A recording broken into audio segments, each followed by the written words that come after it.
Antigua টেস্টের চতুর্থ দিনের শুরুটা ছিল প্রশ্নবিদ্ধ। কেন 181 রানে পিছিয়ে থাকা অবস্থাতেও ইনিংস ঘোষণা করলেন বাংলাদেশ অধিনায়ক মেহেদী হাসান মিরাজ, তা নিয়ে চলছিল তুমুল আলোচনা ও সমালোচনা। তবে খেলা শুরু হতেই মিরাজের সিদ্ধান্ত ভীষণ প্রশংসা কুড়ায়। তৃতীয় দিনে বাংলাদেশের ইনিংস শেষ হয়েছিল 9 উইকেট হারিয়ে 269 রানে, যেখানে অপরাজিত ছিলেন তাসকিন আহমেদ ও শরীফুল ইসলাম। সকালের সেশনে তারা কত রান যোগ করতে পারবেন তা নিয়ে আলোচনার মাঝে চমক দেখায় বাংলাদেশ। ব্যাটিংয়ে না নেমে সরাসরি ইনিংস ঘোষণা করে দেয় মেহেদী হাসান মিরাজ।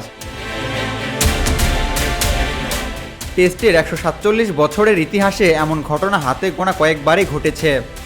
বিশেষত প্রথম ইনিংসে এত বেশি রানে পিছিয়ে থেকে ইনিংস ঘোষণা করার নজির বেশ বিরল।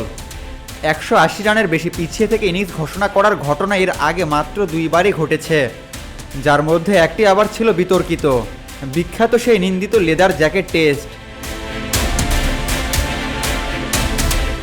2000 সালের জানুয়ারিতে সেঞ্চুরিয়নে দক্ষিণ আফ্রিকা ইংল্যান্ডের পঞ্চম টেস্টে ঘটে এমনই এক ঘটনা।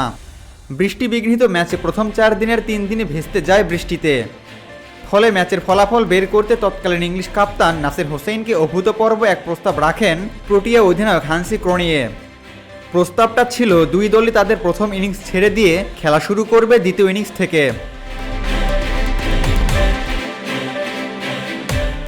ফলে দক্ষিণ আফ্রিকা প্রথম ইনিংসে 248 রান করে ইনিংস ঘোষণা করলেও কোনো রান না করেই 248 রানে পিছিয়ে থেকে নিজেদের প্রথম ইনিংস ঘোষণা করে ইংল্যান্ড। প্রোটিয়ারা ব্যাট না করে দ্বিতীয় ইনিংস ঘোষণা করেন। চতুর্থ ইনিংসে ইংল্যান্ডের টার্গেট দাঁড়ায় 249 রান। লক্ষ্য তাড়া করতে নেমে ইংল্যান্ড 2 উইকেটে ম্যাচ জিতে নেয়। তবে পরবর্তীতে জানা যায় ক্রনিয়ের এই সাহসী সিদ্ধান্তের পেছনে ছিল ম্যাচ ফিক্সিংয়ের কালো ছায়া। বুকিদের প্রভাবের কারণে এই সিদ্ধান্ত নিয়েছিলেন ক্রনিয়ে, যা তাকে ক্রিকেট থেকে চিরতরে নিষিদ্ধ করে দেয়। ঘুষ হিসেবে বুকির কাছ থেকে 5000 ইউরো ও একটি লেদার জ্যাকেট পেয়েছিলেন তিনি। সেঞ্চুরিয়নের ঘটনার 1 বছর পর 2001 সালে ব্রিসবেন টেস্টে নিউজিল্যান্ডও 199 রানে পিছিয়ে থেকেও ইনিংস ঘোষণা করে। অজিদের করা 9 উইকেটে 486 রানের জবাবে নিউজিল্যান্ড ইনজুরির সমস্যায় পড়েন। ডিউইন ন্যাশের পেটের পেশির চোট ও শেন ও কনরের ইনজুরির কারণে দলটি 8 উইকেটে 287 রানে ইনিংস ঘোষণা করে।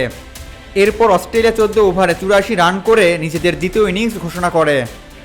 এরপর 284 রানের লক্ষ্য নিয়ে নিউজিল্যান্ড ম্যাচের শেষ দিনে 57 ওভারে 6 উইকেটে 274 রান তোলে।